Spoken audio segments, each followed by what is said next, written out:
I'm going to present a paper that is actually forthcoming with my colleague Marianne Feldman, where we look at the role of social innovation in response to the recession. And then at the end, I'm going to talk about some new data on a follow-up project. So typically when we think about public good provision, we think about it in terms of the sectors. But we're really interested in looking at how provision varies across legal boundaries. So how are for-profits versus nonprofits versus these emerging hybrid forms providing for the public good. Also, please feel free to just shout out if you have questions along the way.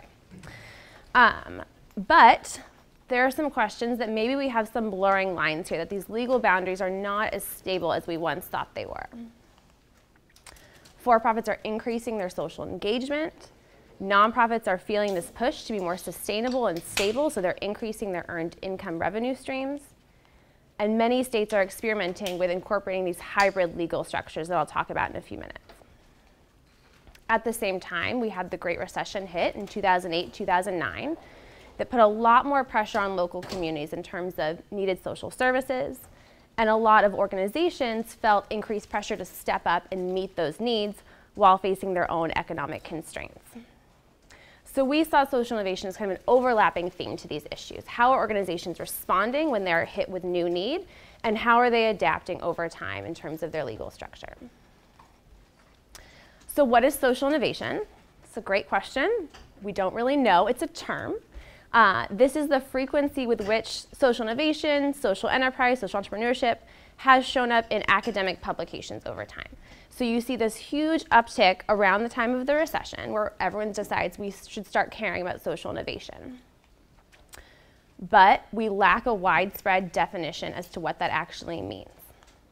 So Marianne and I study innovation, so we define social innovation as an extension of traditional innovation. We consider it to be a process of novel solutions aimed at alleviating social problems. There is nothing here about success. This is a process, it's not necessarily an outcome. So we're able to kind of have a broad overview of what social innovation encompasses. As a result of it being a process, there are both direct and indirect routes to social innovation. The most direct option would be through organizations, no matter their legal structure, that have an aim at solving some social problem. However, we also have this indirect route of a positive externality. So let's say a for-profit creates an innovation, let's say the iPhone. That then goes on to prompt other innovations along the way that could have social applications, like apps that increase medical assistance in rural areas. Alternately, for-profits often engage in social assistance, often through their corporate social responsibility. And we traditionally take this as a marketing scheme now, right? That this is a way for for-profits to capture an additional market share. But it's possible that that might then generate something novel along the way. So what did we do? We did a survey of North Carolina organizations across legal structure to get at what are their organizational practices they have in place. We're interested in understanding how socially innovative practices vary across those legal boundaries. Are the lines blurring? Or does social innovation fit well within a certain type of organization? And then how do these social innovative activities vary with how organizations responded to the economic recession? We would think they'd be more likely to respond, but maybe not. Could you go back to the previous slide where you had the diagram? Yeah. That one. So in this bottom row, is this sort of ranking what are like preferred routes perhaps to social innovation when you have these different types leading all in this particular direction, or is not necessarily a rank, but more of a direct path, right? Through direct from an organization with that aim versus an indirect path through an externality or another primary source. So we did the survey in North Carolina because we were asked to by a group of organizations that felt like this was a relevant issue they needed to look at. But North Carolina is also a great state to study this issue. In many ways, it's the birthplace of a lot of the conversation and literature on social innovation and social entrepreneurship. And it was hit quite badly by the recession. So in the most rural counties, there were unemployment rates of over 13% in response to the recession. North Carolina is comprised of 100 counties. 15 of those are urban, 85 rural. The state also distributes the counties in terms of economic distress tiers. So the 40 poorest counties are in tier 1, and tier 3 consists of the 20 wealthiest counties, and those are mostly urban. In terms of legal structure, North Carolina offers traditional options. This allows for-profits to have some social involvement and nonprofits to have some earned income revenue streams. However, they have experimented with hybrid organizational forms. There was legislation brought to the state to formalize the benefit corporation. However, this failed in May of 2013. There's a lot of pros and cons to the benefit corporation. Unfortunately, it did not fail for any of those reasons. Fun fact, certain members of the legislature thought that this was part of a conspiracy theory for the UN to take over the state. It's a true story. So it failed as a result of that.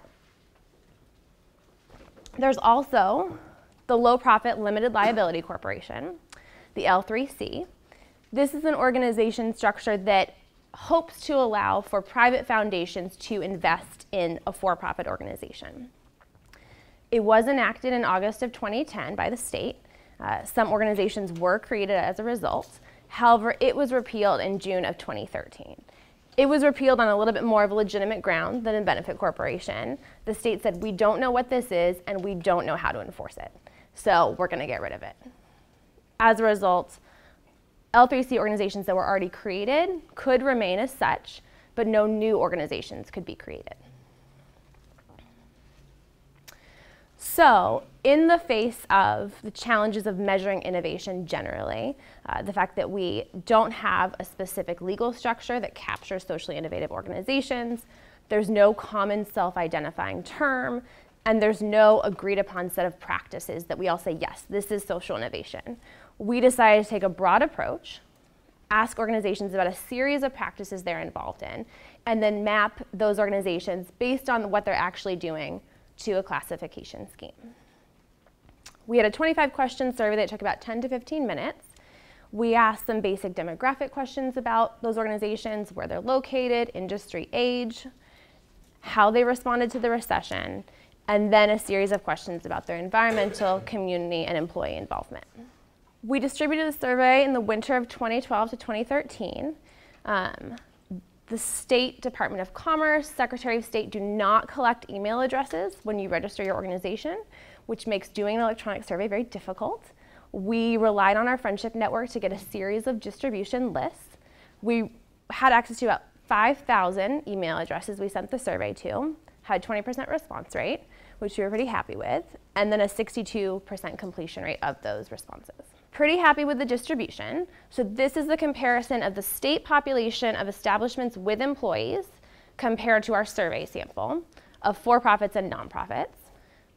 While the state did allow for this hybrid L3C structure at one point, there are approximately 280,000 establishments, and 100 of those are L3Cs. So it's a very, very small proportion. So even though we have like less than 10 in our survey, we're technically overrepresented on hybrid organizations.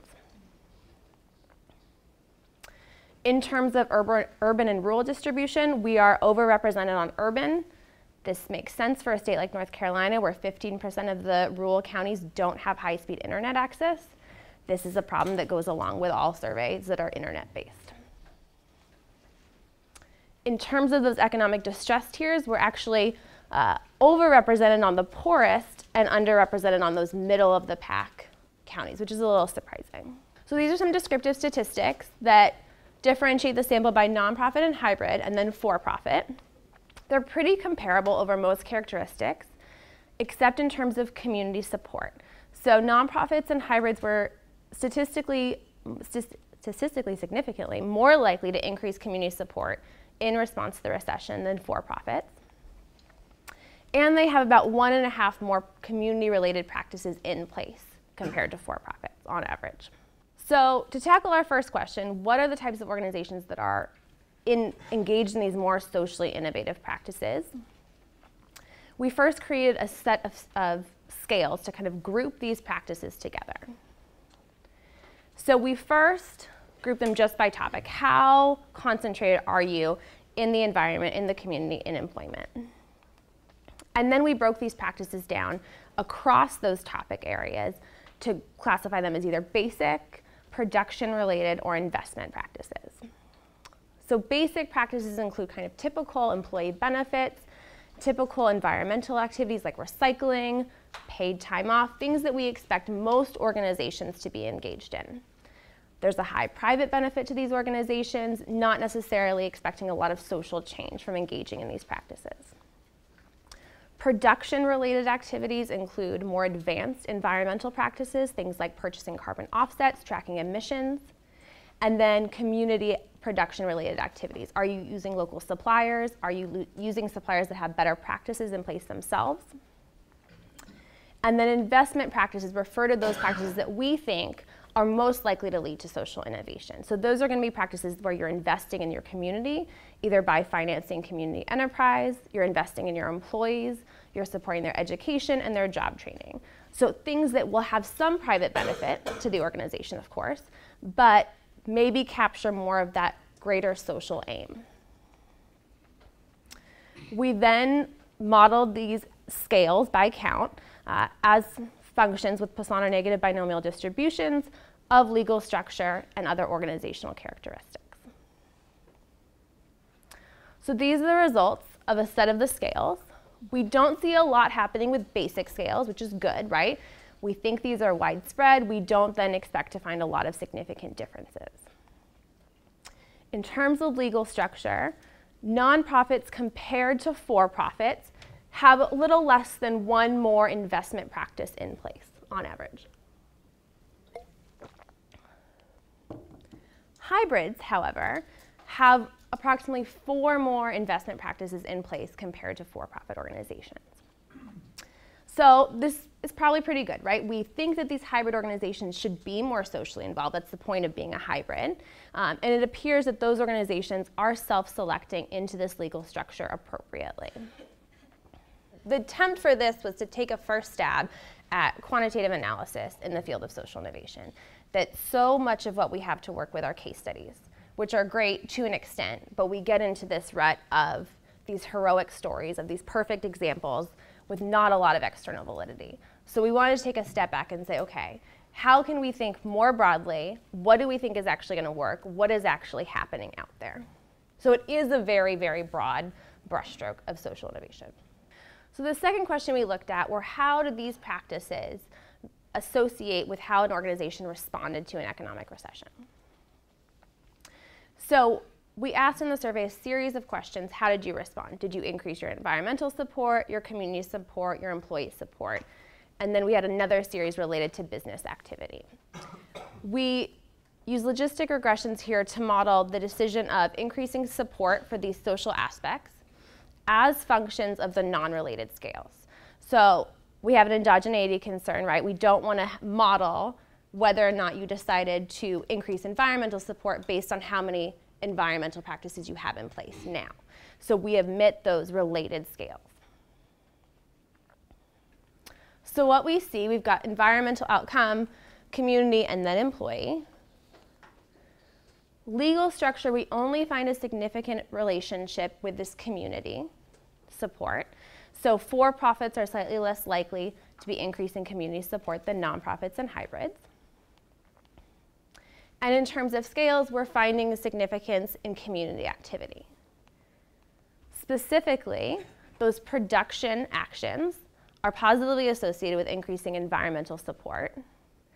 And those investments in the community are positively associated with increasing employee support in response to the recession. So our big takeaways from this first attempt at analyzing this was that hybrids appear to be self-selecting into an appropriate legal structure.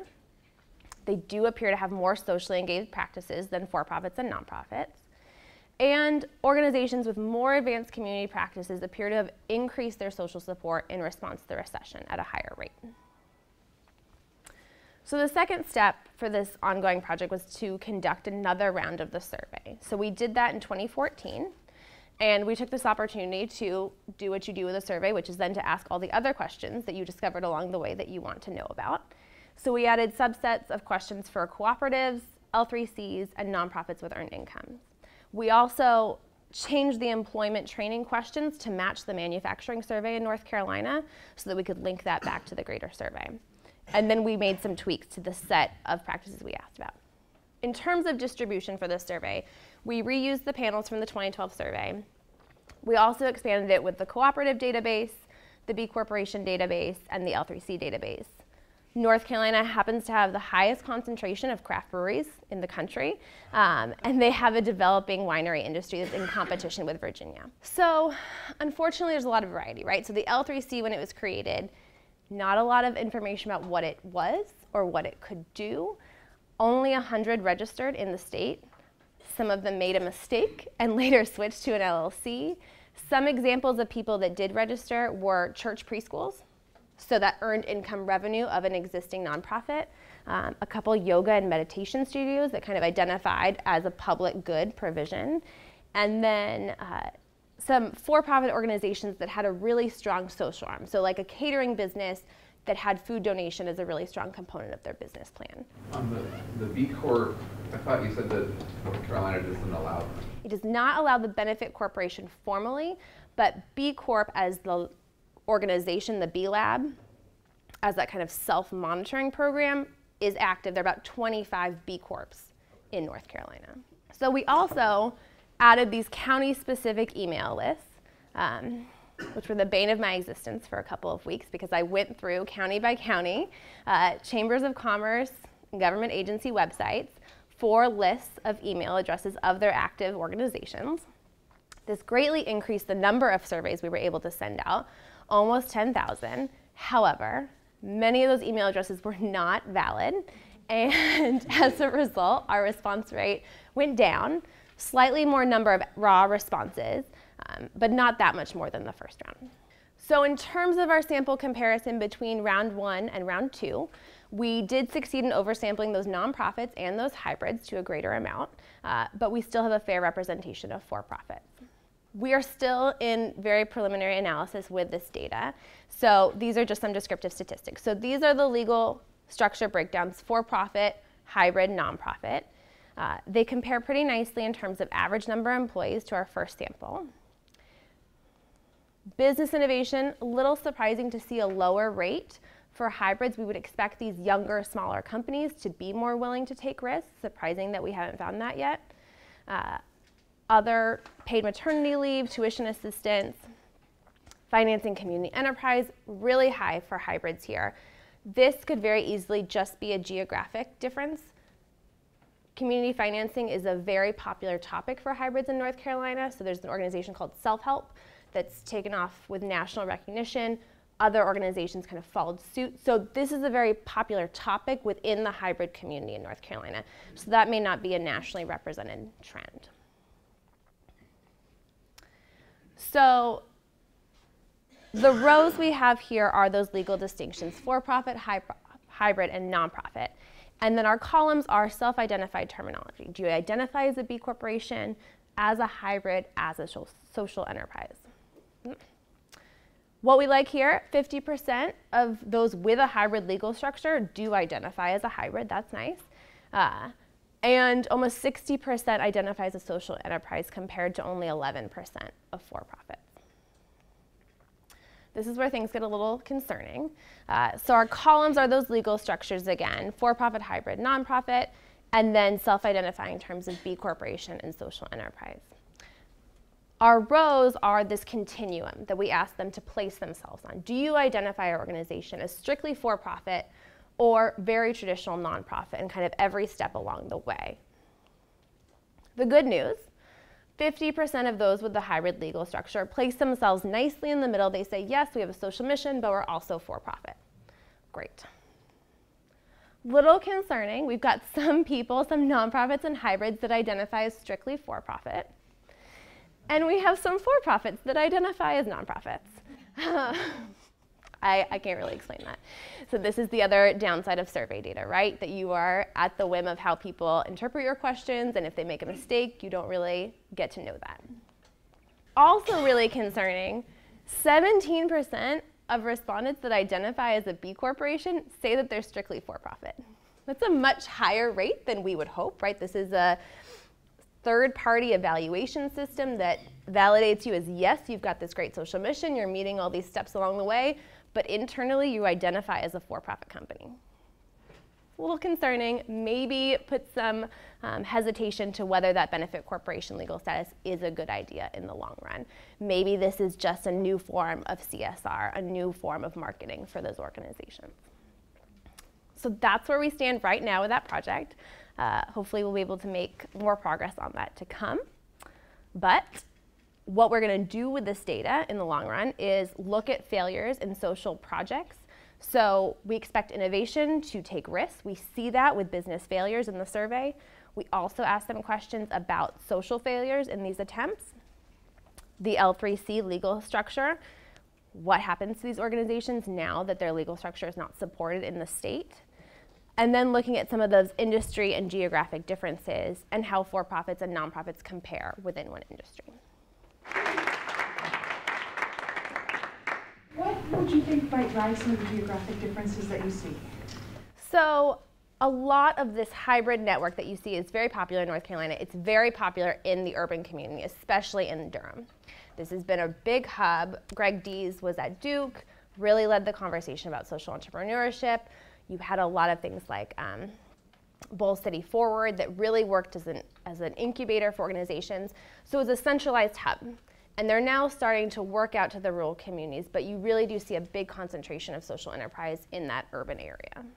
So what do you think is the direction of causation? Because you know there's all that literature out there about how cities prompt innovation. Right? So is this because, for example, this is an innovation that happened and it happens to be more useful in an urban setting, or was there something about the fact that these organizations were in an urban setting that caused them to innovate? That's a good question. It's funny because when we started this project, we were actually expecting to see a lot more social innovation in the rural communities because that's what we'd been hearing from our constituents. I'm the only business in this town and everyone is asking me to save the town. What am I supposed to do? So we were expecting to see the need is in the rural communities. Why is it that all of it is concentrated in the urban areas? So I think it is kind of a resource information asymmetry issue there rather than necessarily need. But there's going to be a lot of variation in the needs that you're meeting in urban Durham versus rural North Carolina. Were you able to track who responded to the survey data on behalf of the nonprofits? Like you said, some for-profits identified themselves as nonprofits. Like, were the emails sent to a general email line to the ED, CEOs? I don't know, because that might also. In terms of who responded for the survey? Yeah, I feel like that could also. So in the first round of the survey, we asked for their position and who was responding, and the vast majority were in leadership positions of CEO or primary directors. Very few identified as just individual employees or non-managers. So in the second round of the survey, because we were adding so many other questions, we actually omitted that question. We felt pretty confident moving forward we'd still be getting that leadership tier responding. So we feel confident with that in the first round of the survey, and we're assuming we still have that in the second round of the survey. And we do have the list that you were associated with, right? So it's an anonymous survey, but I know who's in the B Corporation database. So I can look and see, yes, you're a for-profit, yes, you're a B Corporation, and yes, you identify as strictly for-profit. What would you give, if you were to give the hybrids a grade right now in North Carolina, what would you give them? That's a hard question. I don't know if I can answer that question yet. They're very young for the most part, and so they haven't had a lot of time to solve all the world's problems that they're trying to solve. But so far, they are more engaged. They are taking on those more advanced socially engaged practices. So I think that they're on the right track. It's a non-answer. One can imagine innovation either in the private innovation framework or social innovation, right? So you can talk about the process of innovation, you can talk about the practices of innovation, and you can also talk about outcomes of innovation, and there's probably a bigger list than that. And so I wonder why the process is the place that you landed, which I presume is bigger than the practices, or maybe it's not. So that's where I'm kind of struggling is how you reconcile practice, or what you labeled practice, with the process of innovation. In terms of distinguishing process from practice, it's hard again to talk about what is the process of innovation. There's going to be a lot of variation across industry in what that innovation pipeline looks like. So by funneling in on specific practices, we can kind of compare across industry a little bit more easily. During your research, did you find any states that had hybrids that were just thriving in a certain demographic or geographic? Within North Carolina or nationally? Nationally. Nationally, I don't know. I don't think so. In terms of North Carolina, hybrids are really popular in the Raleigh-Durham area, more so than in other urban areas like Charlotte. And in terms of industry specific, again, for North Carolina, things like community financing enterprise are very popular. A lot of green enterprise is very popular within those hybrid structures specifically. And do you think that's going to eventually grow into the whole state? No, I don't. I think that so much of that is based on your target population. So if you are in a different county where, you know, no longer is forest conservation a key component of your environment, you're not going to have that same growth or something along those lines.